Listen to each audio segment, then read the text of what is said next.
Hello, വലിയ content ഒന്നും ഇല്ലാത്തൊരു കണ്ടന്റാണ് കേട്ടോ ഇന്നത്തെ വീഡിയോ. ഇന്നലെ ഞാൻ ഗോപി സുന്ദറിൻ്റെ ഒരു ഇൻ്റർവ്യൂ കണ്ടിട്ടുണ്ടായിരുന്നു. അതിനകത്ത് അദ്ദേഹം പറയുന്നുണ്ട്, ശരിക്കും നമുക്ക് സുഖമാണോ എന്ന് ചോദിക്കുമ്പോൾ പലരും സുഖം അല്ലെങ്കിൽ സുഖമല്ല എന്ന് പറയില്ല.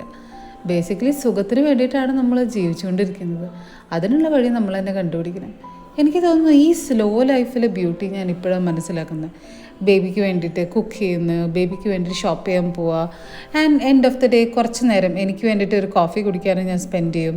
ഇതൊക്കെയും എനിക്ക് ഇപ്പോഴേ പറ്റുള്ളൂ എന്ന് എനിക്ക് നന്നായിട്ട് അറിയാം. എൻ്റെ മോൻ കുറച്ച് വലുതായി കഴിഞ്ഞാൽ അവന് എൻ്റെ ഒരു സപ്പോർട്ടൊന്നും വേണ്ട. ഈവൻ ദേ ഗുണ്ടപ്പന് വരെ ഇപ്പോൾ എൻ്റെ വലിയ സപ്പോർട്ട് വേണ്ട എന്നാണ് പറയുന്നത്. പക്ഷേ ഈ സ്റ്റേജിൽ ഞാൻ കണ്ടിട്ടുള്ള ഏറ്റവും ഭയങ്കര ബ്യൂട്ടി എന്ന് പറയുന്നത് എൻ്റെ മോൻ്റെ ഏറ്റവും ഫേവറേറ്റാണ് ഞാൻ ചെയ്യുന്ന കുക്കിംഗ് കണ്ടിട്ടാണ് ഇതേ അവൻ്റെ ഒരു പൂച്ചക്കുഞ്ഞുണ്ട്. എൻ്റെ ഒരു ഫ്രണ്ട് ശരണ്യ അവന് കൊടുത്തതാണ്. അവന് കുറേ ടോയ്സ് ഉണ്ടെങ്കിലും one of the favourite toy ഈ പൂച്ചക്കുഞ്ഞ്. അവനെ ഫ്രൈ ചെയ്തുകൊണ്ടിരിക്കുക. എനിക്ക് തോന്നുന്നു എൻ്റെ അടുത്ത് ഇപ്പം ബേബിയുടെ അടുത്ത് സുഖമാണോ എന്ന് ചോദിച്ചു കഴിഞ്ഞാൽ പല തിരക്കുകളും സ്ട്രെസ്സൊക്കെ കാണും, പക്ഷെ സുഖമാണ്.